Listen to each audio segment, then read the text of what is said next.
सकल लोक सुख शांति कांति सब भक्ति भाव से संग रहे। मानव जीवन मुक्ति मार्ग नव जीवन से मिलती मुक्ति। वेद व्यास वेददाताय विश्व विज्ञान विश्व गुरु।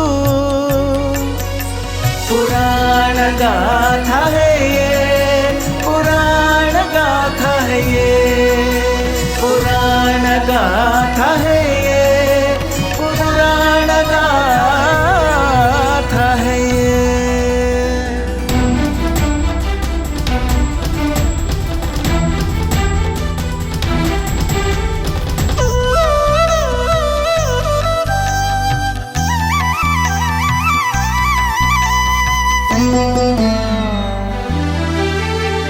परमात्मा रूप विकराल रूप करुणाकारी विनाशक रूप।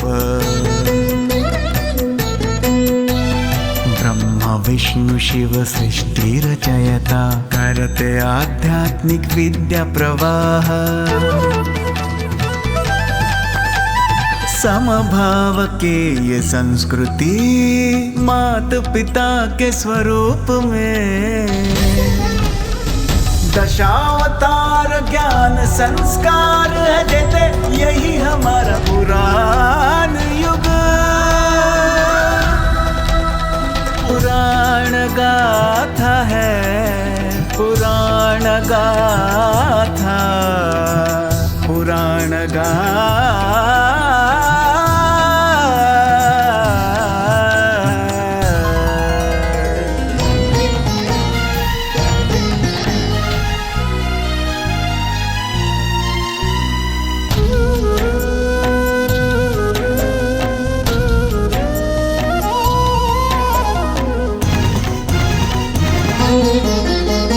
सकल योग उद्धार तुम्हारे अद्भुत महिमा त्रिदेव तू।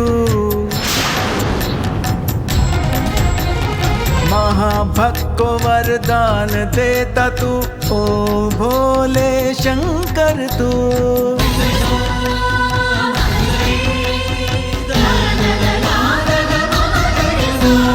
धर्मार्थ काम मोक्ष पुरुषार्थ सत धर्म सत्य का ये युग। कर्म फल धर्म फल परम उपदेश का ये है युग।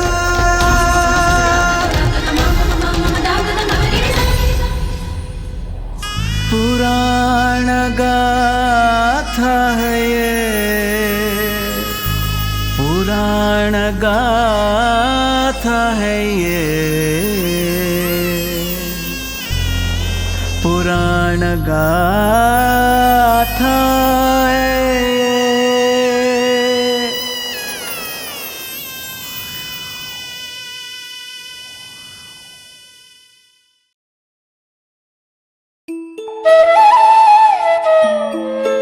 ये शिव की आज्ञा है। इस विधिलिखित कार्य को होने से रोकने की सलाह केवल विधाता ही दे सकते हैं, ऐसा मुझे लगता है। महर्षि, ब्रह्म के मानस पुत्र हो आप। हमारे पुत्र की मृत्यु से रक्षा करने के आपके इस संकल्प को देखकर हमारे हृदय को शांति मिल रही है। हमारा पुत्र चिरंजीवी हो और सदैव हमारे साथ रहे महर्षि। दैव संकल्प को समझना बहुत ही कठिन है। उस दैव के निर्णय का पालन करने के अलावा हम और कुछ कर भी नहीं सकते। स्वामी, सुख और दुख, अंधेरे और रोशनी के जैसे उस दैव का निर्णय जानने के लिए हमारा हृदय अंधेरे में रोशनी के लिए तड़प रहा है। हमें दैव का मार्ग दिखाइए स्वामी। मैं उस परमेष्टि से ही प्रार्थना करता हूं। ये बालक ब्रह्म तेज के साथ चमक रहा है। मैं उस परमेष्टि से ही प्रार्थना करता हूं, ब्रह्मदेव से विनती करता हूं।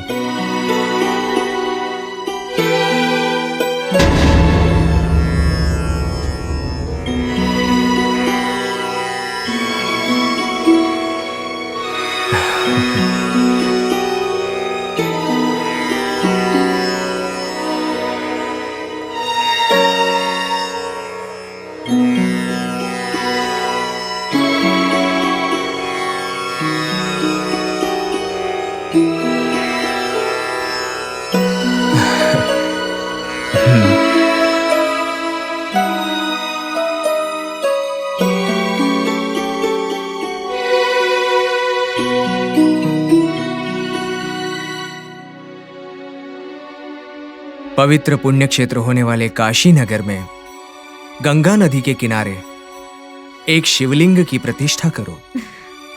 अत्यंत श्रद्धा और भक्ति के साथ शिवाराधना करो। शिव के अपार अनुग्रह की शक्ति आपके पुत्र की सदैव रक्षा करेगी। विधाता की सलाह के अनुसार उस परमपिता परमेश्वर को प्रसन्न कीजिए। आपकी इच्छा जरूर सफल होगी। धन्योस्मि। धन्य हो स्वामी।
उस शिव को मैं कहाँ कहाँ ढूंढूं?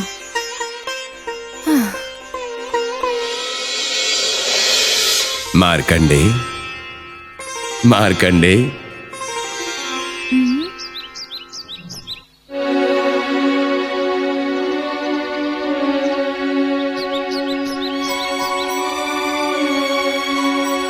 कौन हो सकता है?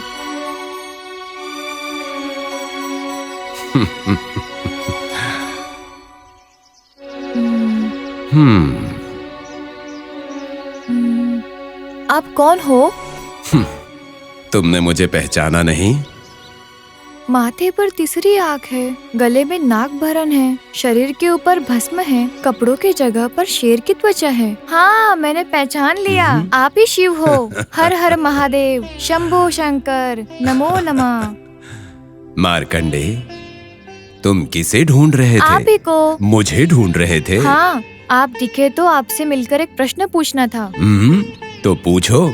आप सारी प्रकृति का भला करते हो ना, तो मेरे जीवन में मृत्यु लिखकर अनुचित काम क्यों किया आपने? वो सृष्टि का मर्म है। वो सब मुझे समझ में नहीं आता है, परंतु शिव आप बहुत सुंदर हो। मैं तो अचंभित हो गया हूँ। क्यों, तुमने ऐसा नहीं सोचा था? नहीं तो बड़े कहते हैं आप गले में सांप रखकर, पूरे शरीर में भस्म लगाकर, कपड़ों की जगह पर शेर की त्वचा पहनते हो।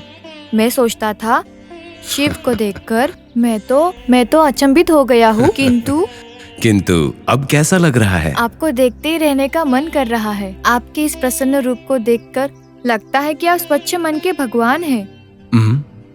अब ऐसा क्यों कह रहे हो? मार्कंडे, एक बात कहूँ, बहुत अच्छी बातें करते हो। मुझे बताया गया है कि मुझे आपकी तपस्या करनी है, इसलिए मैं यहाँ आया हूँ। यहाँ तो आप मुझे दिख ही नहीं रहे थे। मैं सोच रहा था कि तपस्या का क्या लाभ होगा जब आप मुझे दिखेंगे ही नहीं, पर आप यहाँ हो। मैं अब तपस्या करूँगा। शुभम। पर शिव, क्या आपको लगता है कि तपस्या करने से मेरा भाग्य बदल जाएगा? वो तो तुम्हारी तपस्या और तुम्हारी निष्ठा के ऊपर निर्भर है। कहते हैं कि कब क्या होगा और क्या होना चाहिए ये सब तो भगवान के ऊपर निर्भर करता है। तो फिर मनुष्य करे तो क्या करे? अगर आपके द्वारा लिखे गए भाग्य को बदल नहीं सकते तो फिर उस पीड़ा को सहने के अतिरिक्त आपके भक्त और कर भी क्या सकते हैं? छोटे से बालक हो लेकिन प्रश्न गंभीर। उस समय तुम्हारे पिता को जिस भविष्य के बारे में कहा वो आज वर्तमान है, और आज जो तुम्हारा भविष्य है वो आने वाली पीढ़ियों का वर्तमान। भूत, भविष्य या वर्तमान काल शाश्वत नहीं है। समय के साथ नियम और निर्णय परिवर्तित होते हैं। होने वाली हर एक घटना और उसकी प्रति घटना उसके लिए एक संकेत बनेगा। उन्हें भगवान बदलेगा?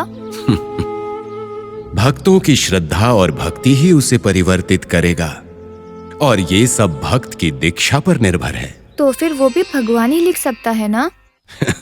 बालक, तुम एक विद्यार्थी हो।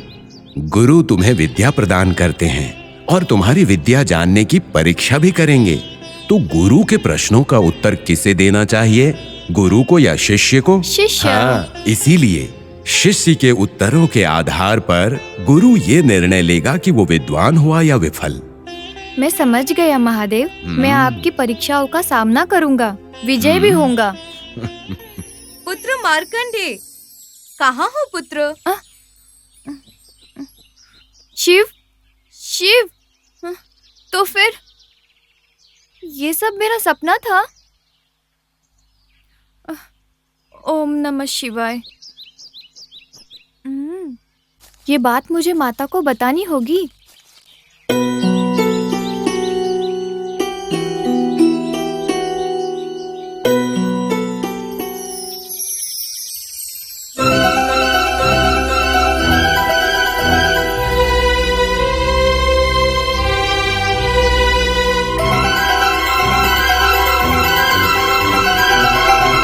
शुक्लांबरधरं विष्णुं शशिवर्णं चतुर्भुजं प्रसन्नवदनं ध्यायेत् सर्वविघ्नोपशान्तये।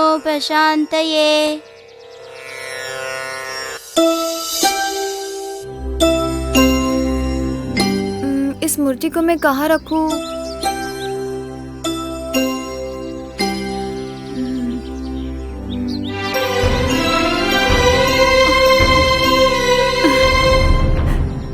आप कौन हो माँ? मैं माँ हूँ, यहाँ आई हूँ मेरे पुत्र के लिए। आपके पुत्र के लिए आई हो, परंतु यहाँ तो कोई नहीं है।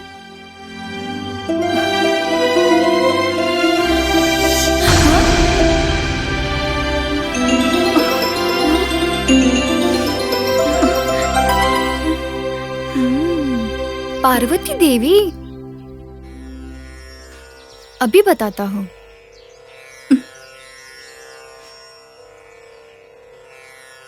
मार्कंडेय, मैं तुम्हारे लिए आई हूँ। मुझे पता है कि आप किसके लिए आई हो। तो तुम जानते हो कि मैं किसके लिए आई हूँ? जानता हूँ। आप अपने पुत्र के लिए आई हो, गणपति के लिए आई है ना? परंतु इस पुत्र के लिए तो नहीं आई हो ना? क्या तुम जानते हो कि मैं कौन हूँ? मैं जानता हूँ माँ। आप मुझसे क्यों छिप रही हो? आप इस गणपति की मूर्ति के लिए आई हो ना? ऐसा नहीं है, वो मूर्ति सदैव मेरे मन में रहेगी। उसके लिए आने की आवश्यकता नहीं है। मैं तुम्हारे लिए आई हूँ। अगर तुम जानते कि मैं कौन हूँ तो ऐसी बातें नहीं करते। हे माँ, आप तो जगत जननी माँ हो। सभी माताओं में आप श्रेष्ठ हो। तो तुम्हारे चेहरे पर आनंद क्यों नहीं है? मुझे तो लगा था कि मुझे देखते ही तुम हृदय से लगा लोगे, किंतु आज तुम्हारे चेहरे पर आनंद नहीं, अवसाद दिख रहा है। ये दुख मेरे लिए नहीं है माँ। तो किसके लिए है? मेरे माता पिता के लिए है। तुम्हारे माता पिता के लिए? उन पर ऐसा क्या संकट आया है? जो उन पर संकट आया है वो और किसी माता पिता पे ना आए। वो बहुत बड़े संकट में हैं। आप तो उनके संकट के बारे में जानती है ना? फिर भी अनजान क्यों बन रही हो? मैं आपसे बात नहीं करूंगा। क्यों? क्यों नहीं करोगे? मैंने कौन सी भूल कर दी है? यदि आपने नहीं किया तो क्या हुआ? आपके स्वामी शिव ने तो किया है ना? उन्होंने किया या आपने किया, बात तो एक ही है ना माँ।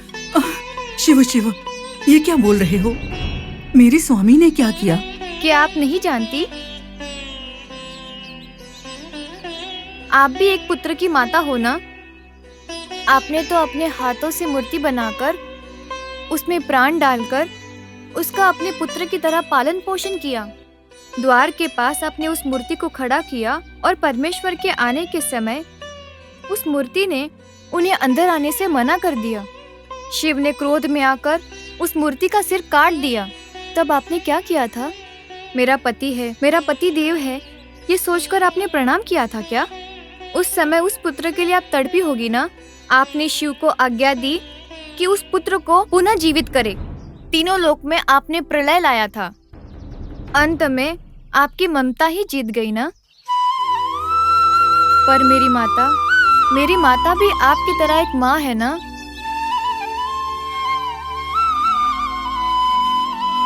केवल आप ही के पास माँ का हृदय है क्या? मेरी माता के पास हृदय नहीं है क्या? आपने उस मूर्ति को उसी वक्त बनाया था और आप उस मूर्ति के लिए इतना तड़प रही थी। मेरा 16 साल से पालन पोषण कर कर जो रिश्ता मेरे माता पिता ने बनाया है, उस रिश्ते को आपके स्वामी शिव दूर करना चाहते हैं। हम ऐसे शांत रहे क्या? मुझे आपकी आवश्यकता नहीं है। मुझे किसी की आवश्यकता नहीं है। मार्कंडे, तुम्हें आवश्यकता नहीं है तो पूजा क्यों कर रहे हो? यदि तुम्हें मृत्यु का भय नहीं है तो शिव की पूजा क्यों कर रहे हो? ये सब मैं अपने मृत्यु के भयभीत से नहीं कर रहा हूँ। मेरा प्राण मेरे लिए अमूल्य नहीं है। ये सब मेरे मन के भक्ति को प्रसन्न करने के लिए है, मेरे माता पिता के लिए है। किंतु मैंने प्रयत्न नहीं किए तो मेरी माता बहुत दुखी हो जाएगी। मेरे मृत्यु के कारण से मुझे कोई भय नहीं है, परंतु मेरे मृत्यु के बाद मेरे माता पिता को जो दुख होगा, ये सोचकर ही उससे ज्यादा दुख हो रहा है।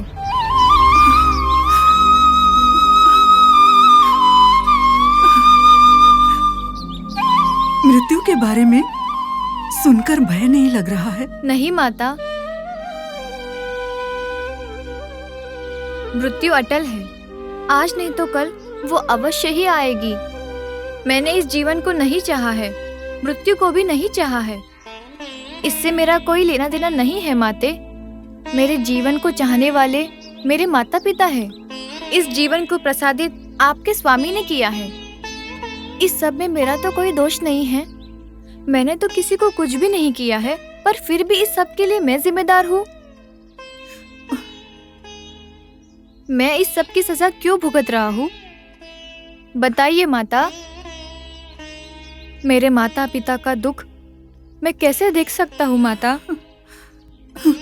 मार्कंडे, मेरे माता पिता का दुख दूर करने के लिए उस परमेश्वर से कहो माँ, मुझे आशीर्वाद दो माँ।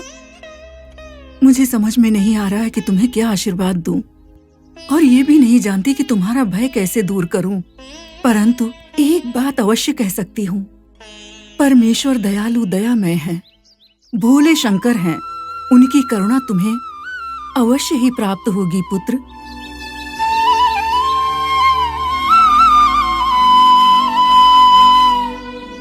उन्होंने कहा कि परमेश्वर दयालु है, उन्हीं के कारण मुझ पर ये संकट आया है।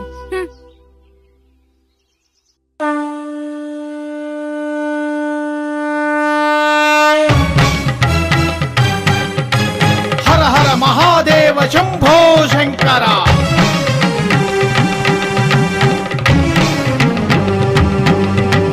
हर हर हर हर हर हर हर हर तक तक तक तक तक तगड़ा।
जगन माता को मेरा प्रणाम। आओ नारद। सदैव खुश होकर रोशन होने वाला आपका ये मुख आज इतना उदास क्यों है माता? क्या बताऊं नारद, भक्तों को करुणा से अनुग्रह देने वाली भवानी के मन को शांति नहीं। ऐसा क्यों कह रही हैं? आप जगन माता हैं, भक्तों की भूल माफ करके लोगों का भला करने वाली लोक माता हैं। आप ही के मन को शांति नहीं मिल रही, उसका कारण माता? कारण बताने का क्या लाभ जब उस समस्या का कोई उपाय ही नहीं। कैलाशनाथ की अर्धांगिनी हैं आप, आपको ऐसी अड़चन जिसे कोई मिटा नहीं सकता। कैलाशनाथ के वरदान ही तो मेरी समस्या का कारण है नारद। नारायण, उस कैलाशनाथ के वरदान ही आपके लिए समस्या के कारण हैं। सुनने में आश्चर्य हो रहा है माता, किंतु आपने मुझे सही समझाया तो समस्त लोगों में ये समाचार पहुंचा दोगे, सत्य है ना? नारायण, आप भी सबकी तरह गलत समझकर मुझ पर संदेह करेंगे तो इस नारद को कौन समझेगा माता? वैसे भी नारद आपकी बातों को मन में ही रखेगा। अब बिना सोचे मुझे सही तरह से समझाइए। तुम्हें तो ज्ञात है ना नारद, मृकंड महर्षि ने संतान प्राप्ति के लिए परमेश्वर को प्रसन्न किया था। आदिदेव ने उन्हें वरदान देकर कृपा की थी, उसी कारणवश मार्कंडे का जन्म हुआ। ये तो आनंदित होने वाली बात है ना, इसमें इतना दुखी होने वाली बात क्या है? परंतु उनके पुत्र को अल्पायु बनाकर उसकी मृत्यु 16 वर्ष में होगी, ये नियम रखा था।